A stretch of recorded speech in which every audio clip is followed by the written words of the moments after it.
আগামী জাতীয় সংসদ নির্বাচনে বিএনপির প্রধান প্রতিদ্বন্দ্বী হয়ে উঠবে জাতীয় নাগরিক পার্টি। আপনি বিষয়টাকে এখনো যদি হালকা নিয়ে থাকেন, দেখতে থাকেন আসলে কি ঘটে।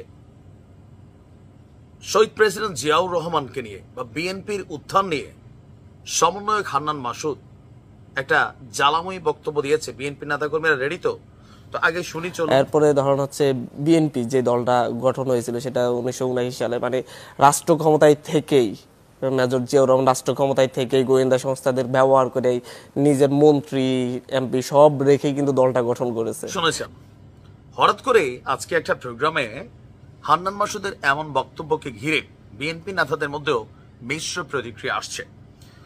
বিএনপি গতকালকে থেকে অভিযোগ করে আসছিল বা প্রথম থেকে যে এই দলটা হচ্ছে একটা কিংস পার্টি, মানে রাজার দল।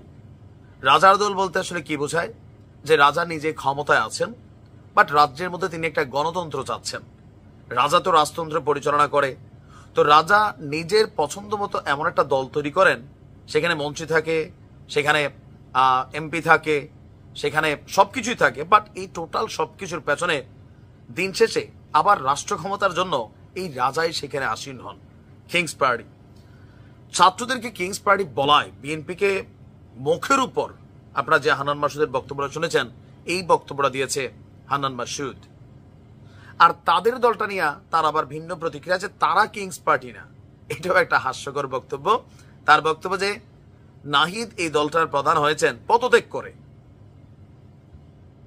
করে 2 দিন আগে, 2 দিন পরে দলের প্রধান। আসিফ এখনো ক্ষমতায়, মাহফুজ এখনো ক্ষমতায়, তারাও কিন্তু আসতেছে। তারা বসে থাকবে যতদিন আবার ওই দল একটা গোছায় টোছায় ঠিকঠাক না হয়, বা তাদের দলীয় কার্যক্রমের জন্য সরকারি সুযোগ সুবিধা বা এই যে বক্তব্যগুলো আমরা শুনছি বিভিন্ন জায়গায়, এগুলাকে মেক শিওর করবে তারা, এমনটাই বিএনপির ধারণা। তো সেই বিএনপিকে সবক দিচ্ছে যে আপনারা তো ভাই একই কাজ করছেন, আপনারা কেন আমাদেরকে কিংস পার্টি বলছেন? আপনারা তো এই দেশে কিংস পার্টির প্রবর্তক। বাট বিএনপি বলছে ওই সময় ওই প্রেক্ষাপটে বিষয়টা ছিল ভিন্ন। ইভেন শেখ হাসিনাকে বা বাংলাদেশ আওয়ামী লীগকে রাজনীতির মাঠে কিন্তু ফিরেছিল শহীদ প্রেসিডেন্ট জিয়াউর রহমানের। সে সকলের খেয়াল থাকার কথা যে ভারতে তৎকালীন সময় 75 পরবর্তী শেখ হাসিনা এবং শেখ রেহানা নির্বাসিত ছিলেন।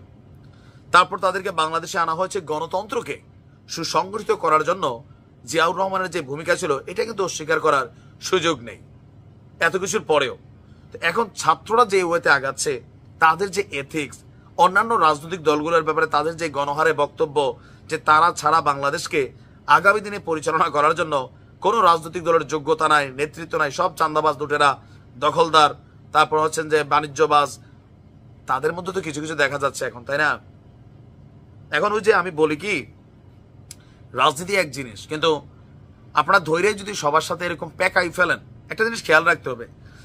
আপনি যে যত কথাই বলেন, যারা বিএনপি করে তার কাছে জিয়াউর রহমান হচ্ছে সবচেয়ে বড় অলি, আল্লাহর অলি টাইপের একটা ক্যারেক্টার। যারা আওয়ামী লীগ করে তাদের কাছে সবচেয়ে বড় অলি হচ্ছে বঙ্গবন্ধু শেখ মুজিবুর রহমান। বাট আপনাদের অলিটাকে জাতীয় পার্টির জন্য আছে, জামাতের জন্য আছে।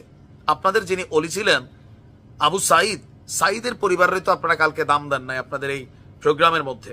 তো আপনাদের মধ্যে কোন সেই ক্যারেক্টার যাকে মানুষ মনে করবে he is the right person এবং তাকে বেসিস করে এই দলটা তৈরি হবে? একটা ক্যারেক্টার আছে। আপনি এখানে যারা আছে সবাই সুবিধাবাদী টাইপের ক্যারেক্টার। এটা আমার ব্যক্তিগত বিশ্লেষণ না, সবারই বক্তব্য। বিশেষ করে বিএনপির, যে যখন এই দেশে রাজনীতি করার পরিস্থিতি ছিল না, বিএনপি মাঠে তারা তাদের পরিচয় নিয়ে রাজনীতি করছে, জামাত গুপ্ত রাজনীতি করছে। আর এই যে ছাত্ররা নাহিদ, সার্জিস বা যারা আছে, এদের অধিকাংশই ছাত্রলীগের রাজনীতি করছে। তাদের বক্তব্য ভাই ওই সময় সিচুয়েশন ছিল না। বিএনপির বক্তব্য তো আমাদের জন্য কি সিচুয়েশন ছিল? তোমরা তো ছাত্রলীগের সকল সুযোগ সুবিধা নিছো, নিয়া তারপরে এখন এসে বলতেছো আমরা বাধ্য ছিলাম। তা আমরাও তো বাধ্য ছিলাম, কই আমরা তো টলি নাই, আমরা তো আমাদের জায়গায় ছিলাম। তোমরা কি এটা একদিনে তৈরি করছো? তোমরা আমাদের সেটআপটাকে এসে ব্যবহার করতেছো। এখন এই যে কিংস পার্টি বিতর্কে নতুন এক ডাইমেনশন। বিএনপির নেতাকর্মীরা গণহারে হান্নান মাসুদের ফুল জেনারেশনকে বকাবকি করতেছে, গালাগালি করতেছে। ইভেন সামনের নির্বাচনে আমি অ্যাডভান্স বলে যাই, আমার ক্যালকুলেশন ভুল হইতে পারে, জামাত এবং এই ছাত্রদের দল জোট বাঁধবে, মনে রাখেন। ভালো থাকবেন।